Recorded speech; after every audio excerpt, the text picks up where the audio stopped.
ഇപ്പം മേഘമലയിൽ നിന്ന് രാവിലെ നമ്മൾ മഹാരാജ മേട്ട് പോയിട്ടാണ് റിട്ടേൺ ഇവിടെ വന്നത്. അത് കിട്ടിലും എക്സ്പീരിയൻസ് ആയിരുന്നു.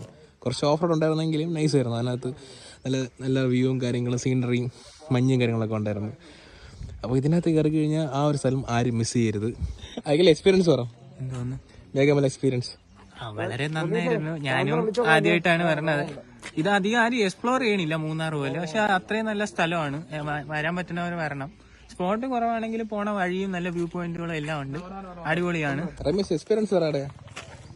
വളരെ മികച്ച എക്സ്പീരിയൻസ് ആയിരുന്നു. പറ, എന്ത് പറയാൻ, പോയ സ്ഥലങ്ങളൊക്കെ കൊള്ളായിരുന്നു. വ്യൂ പോയിന്റുകളൊക്കെ ഉണ്ട്. എല്ലാവർക്കും വരാം. ആൾക്കാരൊക്കെ കുറച്ച് കുറച്ച് വന്ന് തുടങ്ങണേ ഉള്ളൂ. പിന്നെ ഒരു 30 കൊല്ലം ബാക്കിലോട്ട് പ്രതീക്ഷിച്ച് വന്നാൽ മതി. സ്റ്റേയും ആഹാരവും ഒക്കെ അങ്ങനെ ആയിരിക്കും. ഫോണൊന്നും ഉപയോഗിക്കാൻ പറ്റൂല. ചീട്ടൊക്കെ കൊണ്ടുവന്ന് കളിച്ചൊക്കെയാണ് ഇവിടെ പയ്യന്മാരിടുന്നത്. പറ്റുമെങ്കിൽ ഓരോ ക്യാരം ബോർഡും കൂടെ ചുവന്നോണ്ട് വന്ന സമയം പോവും. 7 മണിക്ക് ശേഷം വെളിയിറങ്ങാൻ പറ്റില്ല. പുലി പിടിക്കും, ചിരുത്തൈ പിടിക്കും എന്നൊക്കെയാണ് പറയണത്.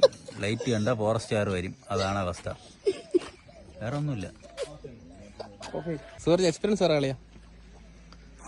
നല്ല മികച്ച ഒരു എക്സ്പീരിയൻസ് ആയിരുന്നു ഇത്.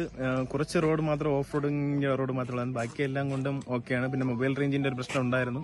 അത് നമ്മൾ ഫ്രണ്ട്സ് ആയിട്ട് എല്ലാവരും കൂടെ പോയപ്പോൾ ആ ഒരു വൈബിൽ അങ്ങ് മൊബൈൽ കാര്യങ്ങളൊക്കെ പറഞ്ഞിട്ടുണ്ട്. എന്തായാലും ഫുൾ ടോട്ടൽ നല്ല എക്സ്പീരിയൻസ് ആയിരുന്നു.